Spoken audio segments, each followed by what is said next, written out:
menurut Bapak Kepala Sekolah, bagaimana tanggapan tentang literasi dan kemampuan berpikir dari murid-murid di sekolah kita ini? Terkait dengan kemampuan literasi, memang kondisinya saat ini jauh daripada tingkat harapan capaian pendidikan.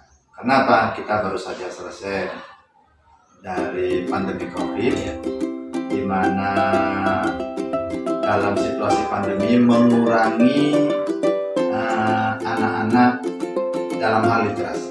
Nah, syukurlah dengan adanya pembelajaran tatap muka yang baru di era new normal, sudah ada kebijakan dari Bapak Bupati tentang kegiatan literasi di awal sekolah.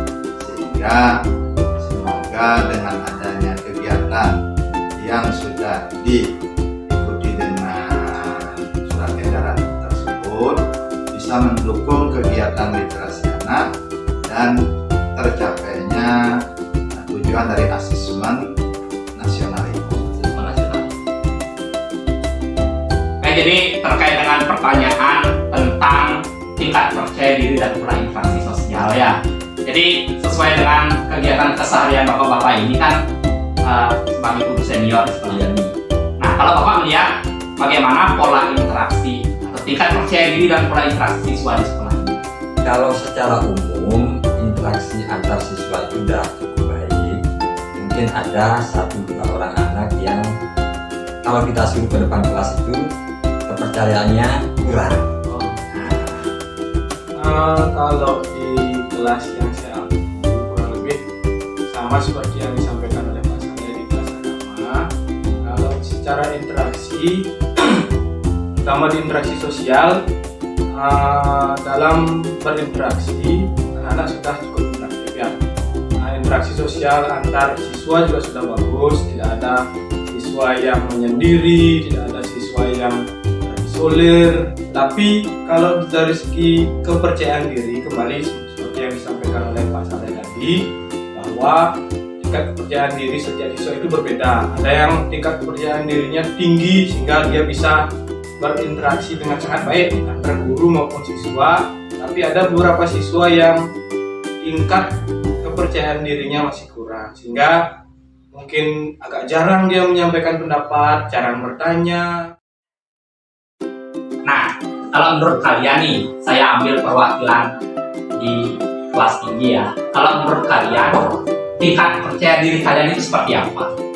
Tingkat percaya diri saya itu sudah oke dalam melakukan belajar atau berinteraksi dengan teman. Ya, saya juga sama seperti itu. Sama ya. Jadi, berinteraksi saya oke. Nah, kalau seperti itu ya, ada nggak kira-kira hal yang kalian anggap kurang percaya diri pada saat bagaimana? yang itu Pak, bicara depan umum gitu. Kalau bicara di depan umum ya? Ya.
inovasi atau pelayanan atau program pendidikan itu seberapa penting dalam menunjang kegiatan di sekolah?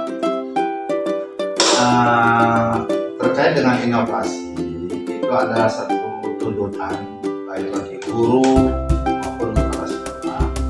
Kalau bagi guru dalam pembelajaran, bagi kepala sekolah dalam proses pelaksanaan pendidikan di sekolah. Nah, inovasi yang dilakukan oleh guru itu tidak lain adalah untuk meningkatkan proses belajar mengajar kelas ataupun PBM yang dilakukan di luar kelas, misalnya praktek praktikum yang dilakukan oleh guru dan siswa di halaman sekolah atau di luar lingkungan sekolah. Nah, kemudian inovasi-inovasi yang dilakukan oleh kepala sekolah itu pun akan sangat bermanfaat. Di antaranya sekarang sedang boomingnya digitalisasi sekolah. Sesuai dengan pengalaman ibu-ibu sekalian dalam mengajar di sekolah ini, menurut ibu-ibu sekalian, penting tidak suatu inovasi dalam pendidikan? Penting dalam pendidikan itu inovasi sangat penting karena memberikan keberpihakan pada murid. Nah, contohnya pada setiap harinya kita sekolah mengadakan literasi, membaca setiap hari.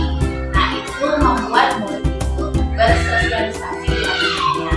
Dan juga ketika kita siswa-siswa murid kita juga mengadakan pembelajaran bersama. Oke. Jadi terkait dengan contoh lain mungkin dari ibu. Dari segi olahraga, dan anak-anak itu diajak berolahraga untuk mengembangkan bakat, terutama di dalam olahraga sepak bola. Kebetulan kan di sini kita membahas sebuah program yang namanya Saku Saku ya. Program tersebut terkait dengan satu buku, satu cerita. Nah, setelah kalian membaca, nantinya kalian akan melakukan yang namanya sharing informasi ya. Jadi kalau Dela setuju ya? Iya. Terus Iya, saya juga. setuju? Ya. Kenapa setuju?